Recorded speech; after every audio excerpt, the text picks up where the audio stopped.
welcome. Wherever you are listening from, allow the world around you to soften for a while. Let the lights stay low, let the room grow quiet. There is nothing you need to focus on, and nothing you need to remember. This is a space meant for rest, for stillness, and for stories told gently enough that sleep can arrive whenever it wishes. Tonight's story comes from another time, another place, and a world far quieter than the one we know now. A rural stretch of land, a small farming community, and an isolated homestead where something went terribly wrong, without witnesses and without answers. This is the story of the Hinterkaifeck Murders. In the early 1920s, life in rural Germany moved slowly. Days were shaped by weather, by daylight, and by the demands of the land. Farms stood far apart from one another, separated by fields, forests, and long dirt paths. At night, darkness settled deeply, uninterrupted by streetlights or passing traffic. Silence was complete. When something unusual happened, it was felt immediately, even if it was not yet understood. Hinterkaifeck was one such place. A small, remote farmstead surrounded by trees and open land, far enough from neighbors that no one could hear a voice raised in the night.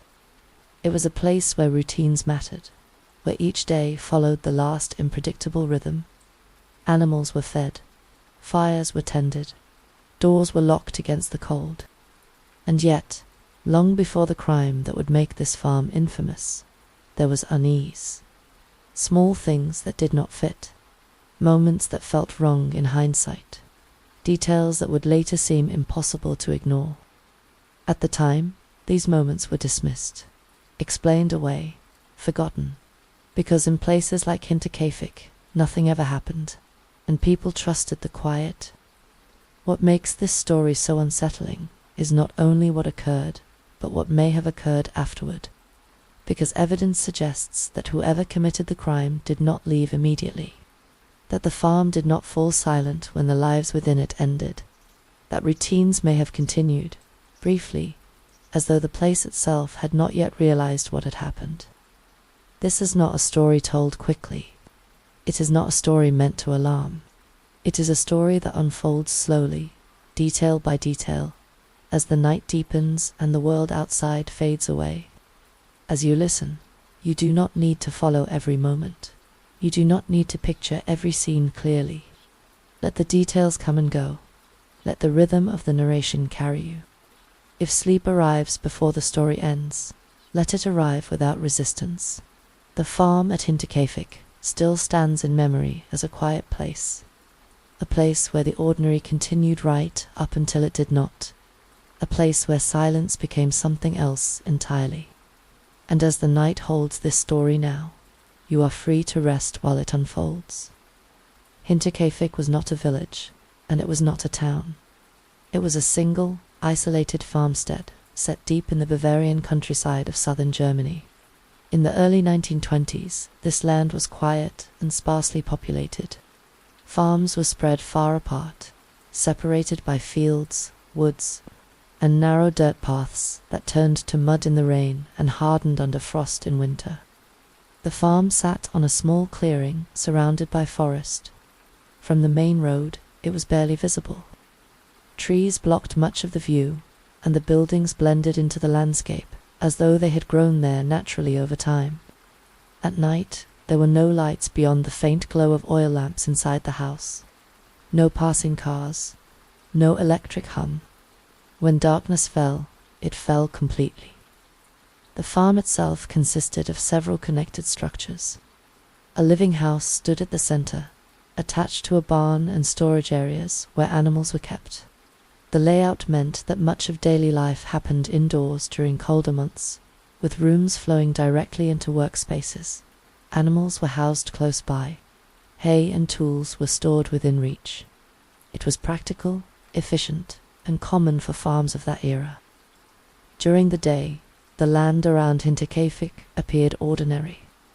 Fields stretched outward, marked by fences and paths worn into the soil by years of footsteps and cartwheels. The forest loomed at the edges, dense and quiet, especially in winter when snow dampened sound and softened movement. From a distance, the farm looked peaceful, still, unremarkable. But isolation has a way of changing the feeling of a place. At Hinterkaifeck, the nearest neighbors lived far enough away that voices could not be heard unless raised loudly, and even then, only under the right conditions. If something happened in the night, there would be no one to notice, no one to intervene. The farm existed in its own small world, separated from others by distance and silence. Life on such a farm followed strict routines. Animals needed to be fed morning and evening. Fires needed to be kept burning to heat the home. Water had to be drawn. Doors were locked carefully at night, not out of fear of crime, but out of habit and caution. Rural life demanded attentiveness to small details. When something was out of place, it was usually noticed. That is what makes the setting of this story so unsettling, because long before the crime that would later be discovered, the farm already felt wrong to those who lived there. There were moments when the silence felt heavier than usual, when the space around the buildings seemed occupied in a way that could not be explained. In a place like Hinterkaifeck, where every sound carried meaning, unexplained noises stood out sharply, footsteps where no one should be, objects not where they had been left, small disruptions that resisted logic. The land around the farm held tracks easily in winter. Snow preserved movement. Paths became readable, telling stories of who had passed through and when. In such conditions, the presence or absence of footprints mattered. It was a language the land spoke clearly to those who knew how to read it. Hinterkaifeck was not abandoned. It was not forgotten. It was lived in daily, worked carefully, and depended upon for survival. And yet, its remoteness meant that whatever happened there was largely hidden from the world beyond its trees. Even now, looking back, it is difficult to separate the farm itself from the crime that would later be discovered. The buildings, the layout, the isolation, and the surrounding forest all played a role. The place did not merely witness what happened, it shaped it. The farm was a container for routine, silence, and secrecy, a place where life unfolded slowly and predictably, and where, when something broke that rhythm, it could remain unnoticed far longer than it should have. In the quiet of rural Bavaria, Hinterkaifeck stood alone, and for reasons that would only become clear later, it became the setting for one of the most unsettling, unsolved crimes in history. The land did not speak loudly, it waited. The people who lived at Hinterkaifeck were not strangers to hard work or isolation. They were a family shaped by rural life, bound together by necessity, routine, and the unspoken rules of a place where survival depended on discipline and self-reliance. At the center of the household was Andreas Gruber. He was an older man by the standards of the time, known in the surrounding area as stern, controlling, and deeply set in his ways.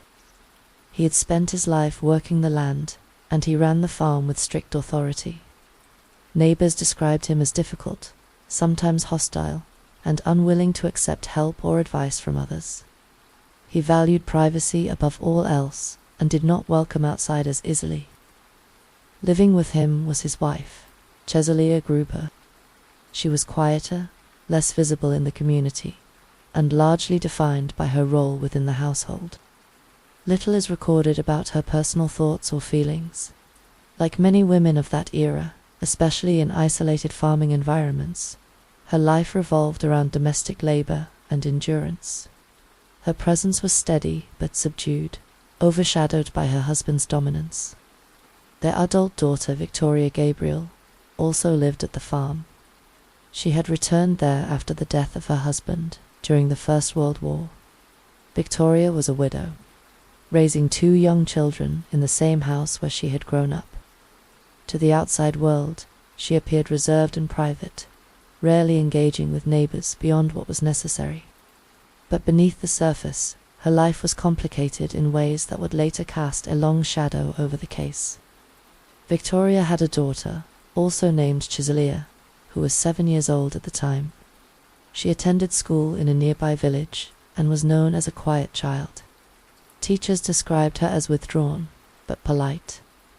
She walked to and from school each day, passing through the countryside paths that connected Hinterkaifeck to the outside world. For her, the farm was simply home, routine, familiarity. The youngest member of the household was Joseph, Victoria's son, just 2 years old. He had been born at the farm and had never known life beyond it. He was too young to understand the tensions that existed within the household, too young to recognize anything beyond the rhythms of daily care. In addition to the family, a maid lived at Hinterkaifeck from time to time. Domestic help was common on farms of this size, especially when workloads were heavy. But shortly before the murders, the previous maid had left abruptly. She later claimed that she had heard strange noises coming from the attic and felt uneasy staying in the house. Her departure was sudden, and no replacement had yet settled in for long. The Gruber family was known in the surrounding community, but they were not close to their neighbors. There was distance, both physical and emotional. Andreas Gruber's controlling nature created an atmosphere where few people felt welcome. Those who did visit noticed tension, though they could not always explain it. There were rumors too, whispers that circulated quietly among villagers. Stories of family conflict, of inappropriate behavior, of things that did not sit comfortably, even by the standards of the time. These rumors were never spoken openly, but they lingered in the background, shaping how people thought about the household. Life inside the farmhouse followed a rigid structure. Days were predictable. Tasks were assigned and repeated. The family worked together, but not necessarily in harmony. Privacy was limited. Space was shared. Silence was common. From the outside, Hinterkaifeck appeared like many other farms. A family living together, children growing up, work being done. But inside, there was an undercurrent of unease that few could name directly. The relationships within the family were complicated and heavy. Authority flowed in one direction. Questions were not encouraged. Independence was limited. The house was not a place of comfort, but of obligation. In such an environment, tension did not need to be loud to be present. It settled into the walls. It shaped behavior. It lingered in the pauses between words. When the events at Hinterkaifeck were finally discovered, people would look back at the family and wonder what signs they had missed, what had been hidden in plain sight, what had been endured quietly behind closed doors. The Gruber family lived together in isolation, bound by land, routine, and silence. And within that silence, something was already wrong. In the weeks leading up to the murders at Hinterkaifeck, there were signs that something was wrong. At the time, these signs were subtle enough to be dismissed. Only later would they take on a heavier meaning, each detail fitting into a pattern that could no longer be ignored. One of the earliest disturbances appeared in the snow. After a fresh snowfall, Andreas Gruber noticed a set of footprints leading from the edge of the forest toward the farm. They came from the trees, crossed the yard, and stopped near the buildings. What troubled him was not their presence, but their absence. There were no footprints leading away from the farm. Whoever had walked out of the forest had not walked back. He searched the area carefully, following the tracks until they disappeared near the house. He found no explanation, no visitor, no sign of forced entry, no missing animals. The land, usually so readable in winter, offered no answers. Not long after, Andreas began hearing noises in the attic. At night, when the house had settled and the animals were quiet, sounds came from above, footsteps, scraping, movement where no one should have been. He checked the attic himself, climbing up with a lantern, inspecting every corner. He found nothing. No intruder, no animals, no disturbed belongings. Still, the sounds returned. The house, once familiar, began to feel occupied in a way that could not be explained. In rural homes like Hinterkaifeck, every sound had meaning. Animals moved predictably. Wood creaked with temperature changes. Wind had a recognizable voice. These noises did not fit any of those categories. Around the same time, keys began to go missing. The keys to the farm buildings, normally kept carefully, could not be found. Andreas searched for them repeatedly, growing increasingly frustrated. He believed someone must have taken them.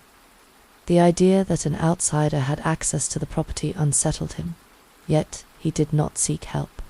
He did not report anything to the authorities. He kept the concern within the household.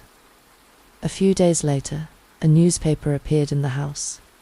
It was from Munich, a city far from the farm, and no one in the household remembered ordering it or bringing it inside. It simply appeared. Andreas questioned everyone about it. No one could explain where it had come from. The paper offered no answers, only another small disruption in the familiar rhythm of life. The previous maid had already left by this time. She had departed suddenly, citing fear. She later said she had heard the same noises from the attic and felt watched inside the house. At the time, her explanation was dismissed as nervousness or superstition. Rural life was isolating, and fear was not uncommon, but in hindsight, her unease felt justified. Despite these events, daily life continued.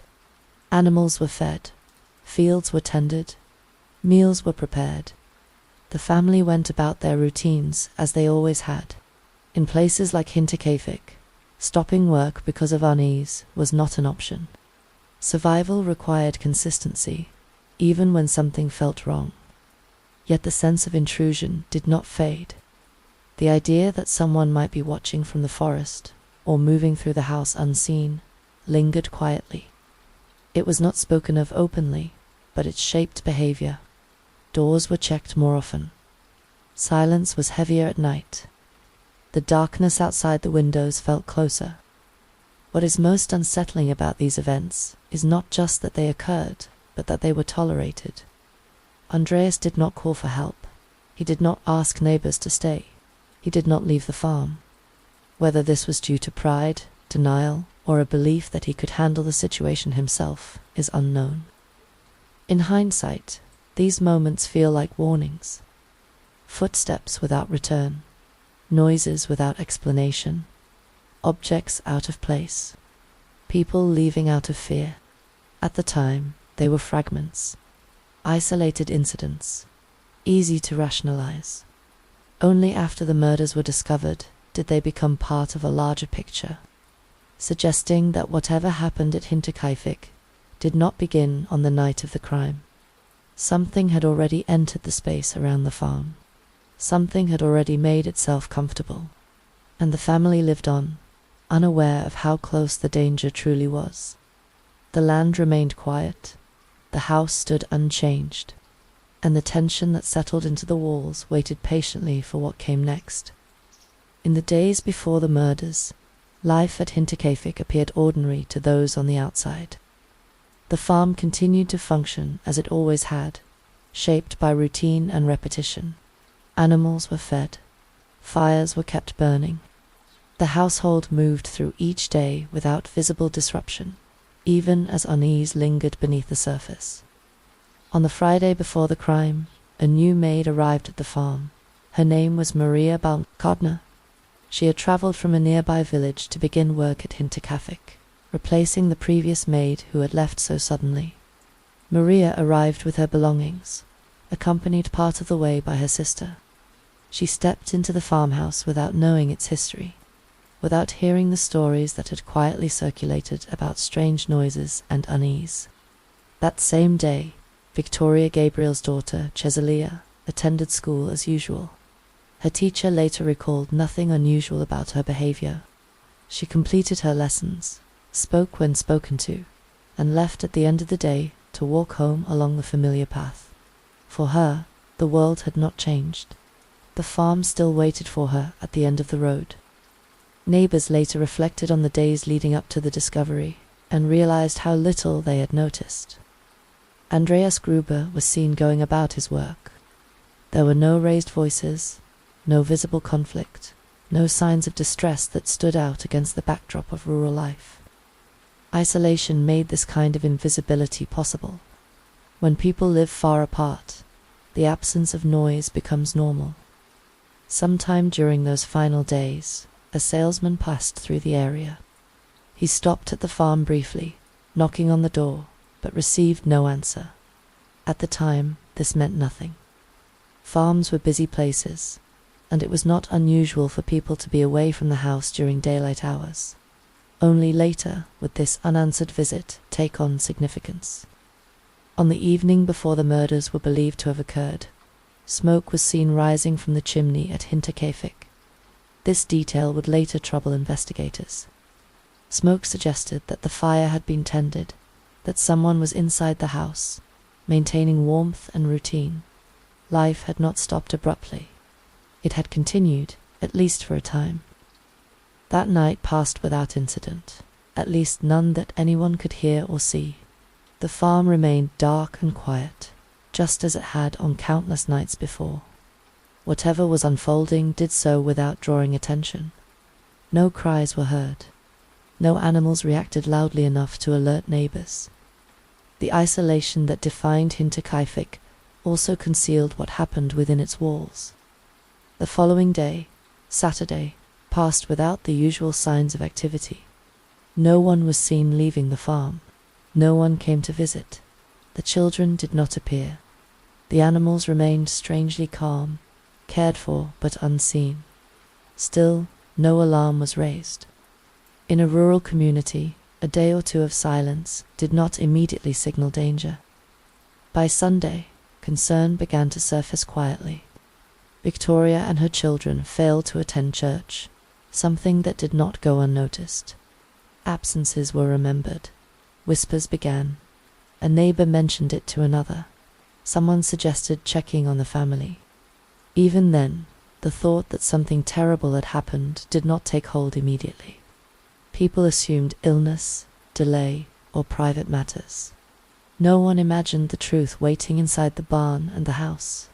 The final days at Hinterkaifeck were marked not by chaos, but by an eerie continuation of normal life. Fires burned. Animals were fed. The farm did not fall silent right away. It remained functional, almost as if it were being preserved in the state it had always known. This quiet persistence is what makes those last days so unsettling. Whatever happened did not disrupt the farm immediately. Routine lingered. The place held on to the shape of life, even after life itself had ended. And as the hours passed, unnoticed and unmarked, Hinterkaifeck stood alone in the countryside, waiting for someone to arrive and discover what the silence had been hiding. By the morning of Monday, April 4th, 1922, concern in the nearby village had grown difficult to ignore. The absence of the Gruber family from church the day before lingered in people's minds. The silence from the farm had stretched longer than usual. No smoke was seen rising from the chimney that morning. No movement appeared in the yard. Eventually, a small group decided to walk to Hinterkaifeck to check on the family. Among them were neighbors and acquaintances who had practical reasons to visit. One was concerned about unfinished work. Another was uneasy about the lack of response. They did not go expecting tragedy. They went expecting inconvenience, illness, or perhaps irritation at having their privacy disturbed. As they approached the farm, everything appeared normal at first glance. The buildings stood intact. The doors were closed. The animals were quiet. There were no signs of struggle in the yard. No broken windows. No disturbance that would suggest violence. They called out. No one answered. One of the men walked toward the barn, assuming the family might be working inside. The barn door was opened slowly. Inside, the air was cold and still. Light filtered in faintly, settling across the hay and tools. Then the first body was seen. In the barn, partially hidden beneath layers of hay, lay Andreas Gruber. Nearby was his wife Cecilia. Close to them was Victoria Gabriel, and beside her, the body of young Chiselia, her daughter. All four lay together, positioned in a way that suggested they had been led there one by one. The sight was overwhelming. Silence filled the space as the reality of what had been found settled in. The bodies showed signs of violent injury. There was no immediate explanation for how or why this had happened. Only the certainty that something horrific had taken place. The men stood frozen, unsure of what to do next. Eventually, they gathered themselves and moved toward the house, dreading what they might find inside. The door to the living quarters was opened cautiously. Inside, the house appeared strangely undisturbed. Furniture stood where it always had. Dishes were in place. The rooms did not show signs of a struggle. In one of the bedrooms, they found the body of the new maid, Maria Baumgartner. She lay in her bed, covered by a blanket. There were signs she had been struck while sleeping. The room was quiet, almost peaceful in contrast to the violence that had occurred. In another room, they found Joseph, the youngest child.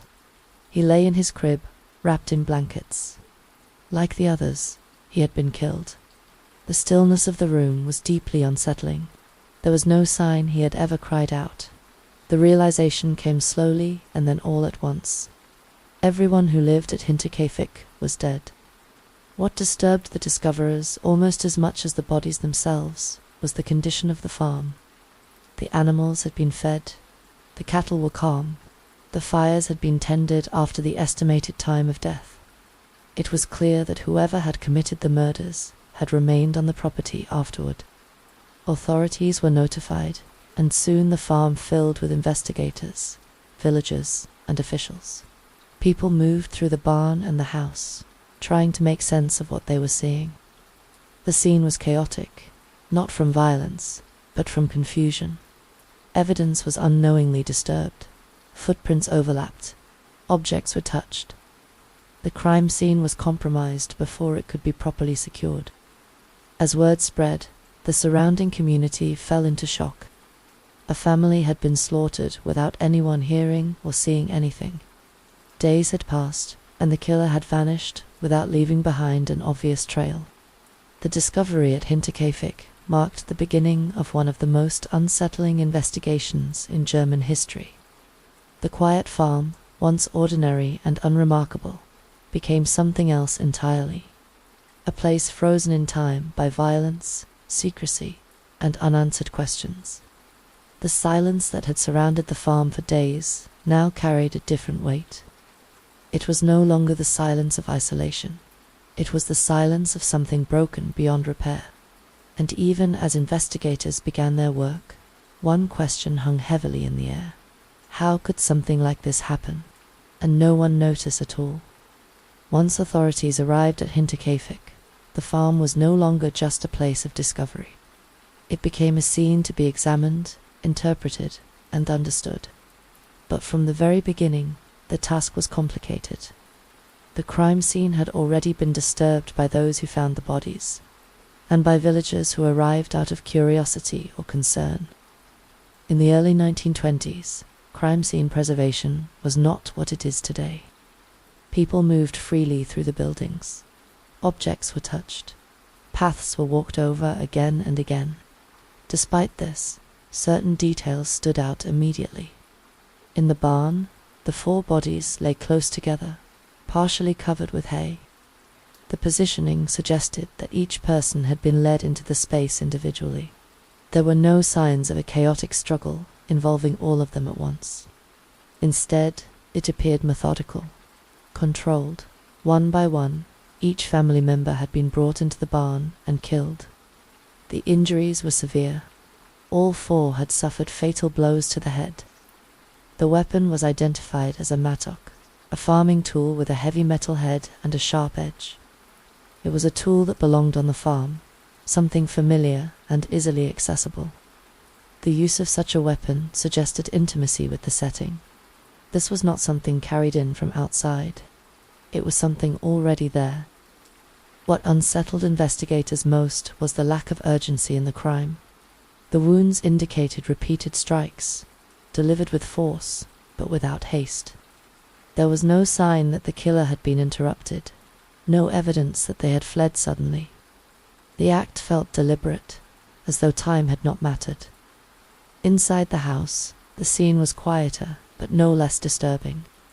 The maid, Maria Baumgartner, had been killed in her bed. There were no signs of struggle in her room. She appeared to have been struck while sleeping, unaware of what was happening. The bed was neat, the blankets were in place. The room felt untouched, as though violence had passed through without leaving chaos behind. In another room, Joseph lay in his crib. His death showed the same pattern of deliberate action. There was no evidence of panic, no overturned furniture, no frantic movement. The house did not reflect fear, it reflected control. The absence of disorder became one of the most troubling aspects of the case. In violent crimes, especially those involving multiple victims, investigators often expect signs of struggle, desperation, or resistance. At Hinterkaifeck, those signs were largely missing. The environment remained intact. Objects stayed where they belonged. The house felt lived in, not destroyed. Even more disturbing were the signs of activity after the murders. Food had been eaten, dishes had been used, the animals in the barn had been fed and cared for, fires had been tended. These details indicated that the killer did not leave immediately. They stayed, possibly for hours, possibly for days. They moved through the farm as though it belonged to them, maintaining routine in a place where life had already ended. There was no evidence of forced entry. Doors were not broken. Windows were intact. The killer either had access, was invited in, or entered unnoticed. The missing keys reported earlier took on new significance. Someone may have been able to move freely between buildings without raising suspicion. Investigators searched for fingerprints, but the technology of the time was limited. Any prints that might have existed were likely smudged or destroyed by the number of people who had already passed through the farm. Bloodstains were present, but analysis options were minimal. The scene offered impressions, not certainty. The more the investigators observed, the more unsettling the picture became. This was not a hurried act. It was not impulsive. It showed familiarity, patience, and an absence of fear. The killer had not acted like someone expecting discovery. They behaved like someone who knew they had time. As the investigation continued, the farm itself began to feel complicit. The layout, the isolation, the routines, all seemed to have worked in favor of whoever committed the crime. Hinterkaifeck did not resist what happened within it. It concealed it. By the time the crime scene was fully examined, it was already clear that the answers would not come easily. Too much time had passed. Too many details had been altered. Too much silence had settled over the place. What remained was an impression rather than a conclusion, a sense that the killer had moved calmly through the farm, unseen and unchallenged, and then vanished without leaving a clear trace. The barn stood empty again, the house grew still, and the farm, once ordinary, became something that could never be separated from what had happened there. In the days following the discovery at Hinterkaifeck, the countryside did not erupt into chaos. There were no crowds, no shouting, no spectacle. Instead, a heavy stillness settled over the surrounding villages, as though the land itself had absorbed what happened and chosen silence in response. News spread slowly at first. Word traveled by conversation rather than headlines. A family had been found dead. All of them, on the farm. The details were incomplete, fragmented by shock and disbelief. People spoke quietly, lowering their voices even when alone, as though the walls could hear. The authorities remained at the farm for days. Investigators came and went, examining the buildings, questioning neighbors, attempting to reconstruct a timeline that already felt fragile. Each visit disturbed the scene further.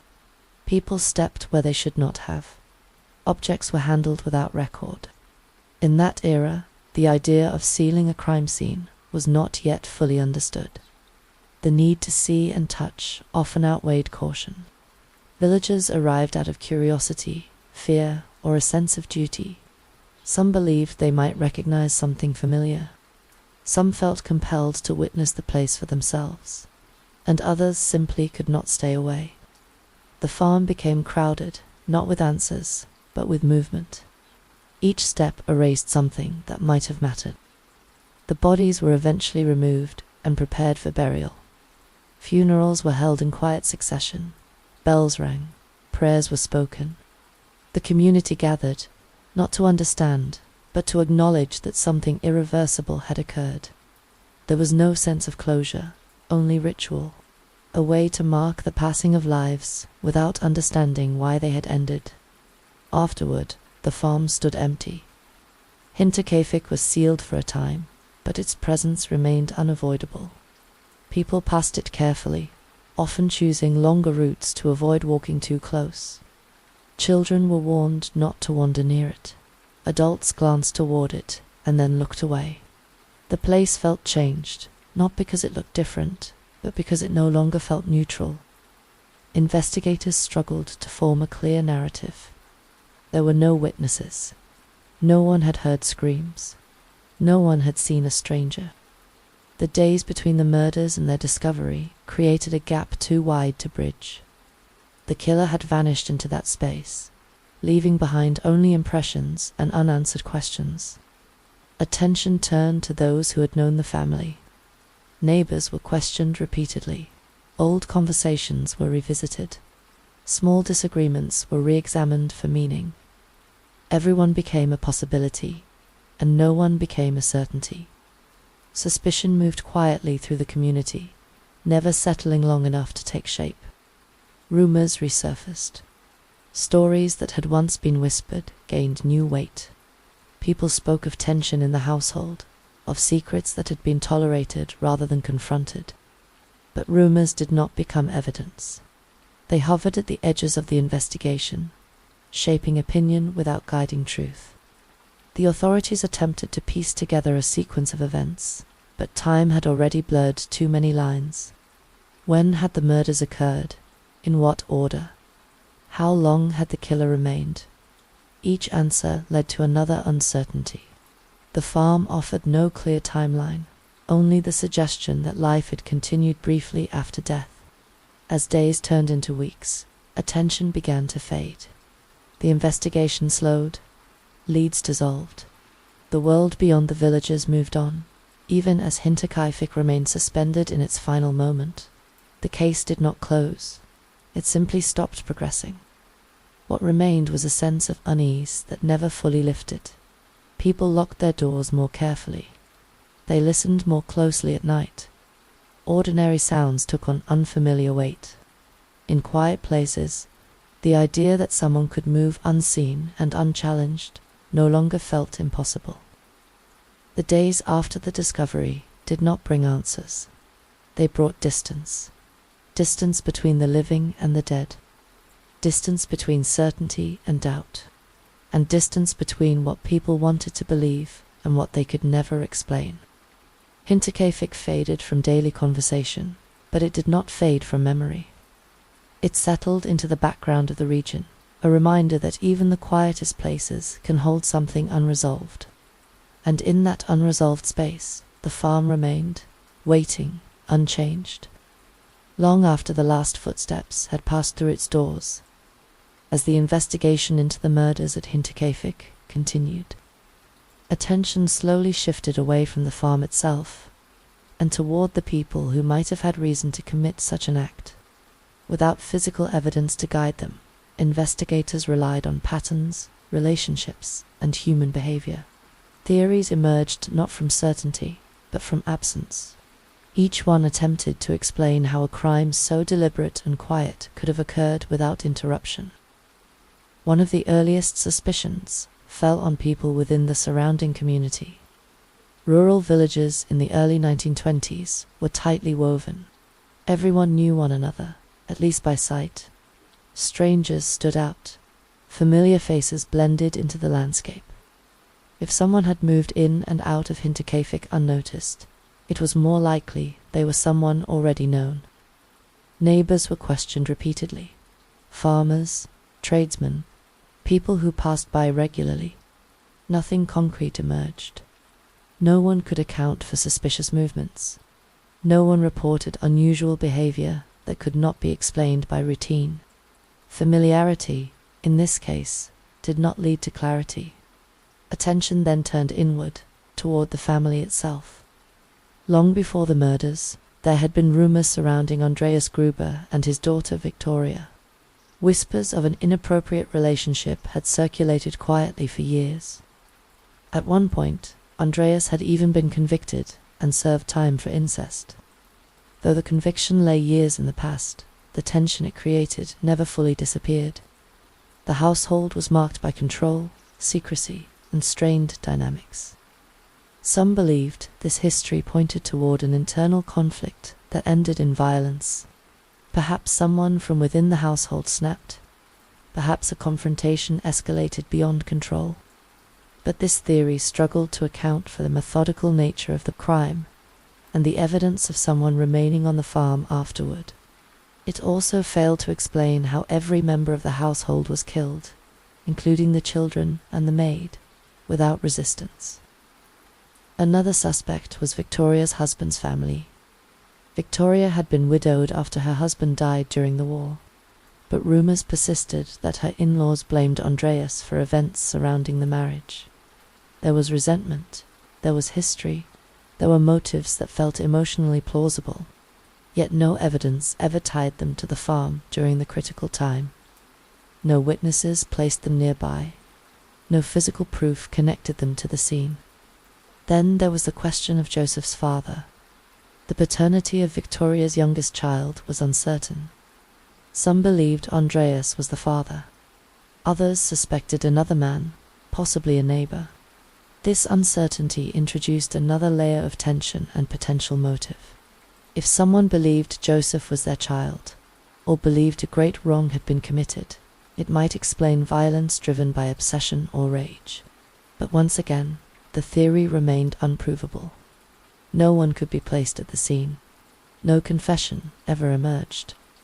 A traveling worker or transient was also considered. The countryside was not entirely closed off. People moved through for seasonal labor, trade, or shelter. A stranger could have observed the farm, learned its routines, and acted when the opportunity arose. This would explain the lack of familiarity and the sudden disappearance of the killer. But it did not explain the comfort displayed afterward. Feeding animals, tending fires, remaining on the property without fear. Those actions suggested someone who knew the place, not someone passing through. The idea that the killer had lived secretly on the farm gained attention as well. The earlier reports of attic noises, missing keys, and unexplained movements seemed to support this unsettling possibility. Someone hiding within the structure, watching, waiting, learning patterns. The idea was deeply disturbing, but difficult to prove. No clear evidence of long-term concealment was found, and yet the theory refused to disappear. Investigators also examined the possibility of a robbery gone wrong, but nothing of value had been taken. Money was left behind. Belongings remained untouched. The violence did not align with theft. The killer did not act like someone searching for gain. They acted like someone fulfilling a purpose. As years passed, the investigation reopened several times. Each time, old suspects were reconsidered. Each time, the same conclusion was reached. No theory explained everything. Every possibility left gaps too large to ignore. What united all theories was the same quiet truth. The killer had time. The killer had control. And the killer left without being seen. In the absence of answers, suspicion moved endlessly, never settling long enough to become fact. Names faded. Motives dissolved. The farm remained the only constant, holding its silence without revealing who had moved through it so calmly. The theories did not bring resolution. They brought only distance from certainty. And as time passed, the list of suspects did not shrink. It simply lost its edges, becoming another part of the mystery that refused to close. Even after investigations stalled and theories blurred together, certain details from Hinterkaifeck refused to settle into the past. They lingered, resurfacing again and again whenever the case was revisited. These were not dramatic revelations or sudden discoveries. They were quiet facts, small observations that carried disproportionate weight because they had never been explained. One of the most disturbing aspects was the clear evidence that life at the farm had continued after the murders. The animals in the barn had been fed. They were calm, not frantic or neglected. Cows had been milked. Someone had moved through the space with enough familiarity to care for them properly. This was not the behavior of someone acting in haste or fear. It suggested patience, routine, comfort. Inside the house, food had been prepared and eaten. Dishes had been used and left behind. Fires had been tended to keep the rooms warm. These actions required time and intention. They required someone to remain in the house, moving between rooms where bodies lay hidden nearby. The idea that someone could exist alongside such violence without urgency unsettled even seasoned investigators. The placement of the bodies in the barn raised further questions. Each victim appeared to have been lured or led there individually. There were no signs of a group confrontation. No indication that the family realized what was happening until it was too late. This suggested deception, control, or trust. Someone knew how to move them without resistance. The attic noises reported weeks earlier took on new meaning in light of this behavior. The possibility that someone had been watching the household from above, learning routines, waiting for the right moment, became harder to dismiss. Even though no physical evidence confirmed long-term hiding, the idea lingered, fed by the missing keys and unexplained disturbances. Another unsettling detail was the lack of urgency in leaving. The killer did not flee immediately. They did not rush away under cover of darkness. They remained long enough to perform tasks that were not necessary for escape. This behavior did not align with panic or fear. It aligned with control. Equally troubling was what was not found. There was no weapon discovered at the scene. Even though the mattock used belonged to the farm, it had vanished. No personal items were missing. No valuables were taken. Nothing suggested a motive tied to gain or desperation. The violence seemed to exist for its own purpose, separate from material needs. The weather also played a role in preserving uncertainty. Snow-covered and erased tracks. Time passed before discovery. Any clear trail that might have existed was softened, blurred, or lost entirely. The land protected the silence rather than exposing it. Perhaps the most unsettling detail of all was how ordinary everything appeared afterward. The farm did not collapse into chaos. It stood as it always had. From the outside, nothing about it suggested that 6 lives had ended their days earlier. That contrast between appearance and reality left a lasting impression on those who saw it. Even now, when people speak of Hinterkaifeck, it is often these details that surface first. Not the names, not the dates, but the idea of someone staying, of routine continuing, of a place holding on to the shape of life after life had ended. These details remain because they resist explanation. They do not fit neatly into theories or timelines. They sit in the quiet spaces of the story, waiting, unresolved. And as time moves forward, they continue to shape how the case is remembered. Not as a single violent act, but as something slower, stranger, and more unsettling than violence alone. Something that lingered. In the years that followed the murders at Hinterkaifeck, the farm slowly receded from daily life. The buildings stood for a time, empty and silent, before eventually being torn down. The land was cleared. Fields returned to ordinary use. Paths were walked again. To the unknowing eye, There was nothing left to suggest what had happened there. But absence does not erase memory. For the surrounding community, the farm never fully disappeared. It lived on quietly in conversation, in glances exchanged when passing the land, in the instinctive unease that lingered whenever someone thought too long about isolation and silence. The crime had changed how people understood safety in quiet places. It introduced the idea that familiarity could hide danger, and that routine could mask something deeply wrong. The investigation faded without resolution. Files were closed and reopened. Names were considered and dismissed. Theories rose and fell with time, but certainty never arrived. The case settled into history not because it was solved, but because there was nothing left to pursue. What remained was the story itself. A family living in isolation, small signs ignored, silence mistaken for safety, and a crime that unfolded slowly, without interruption. Hinterkaifeck became more than a place.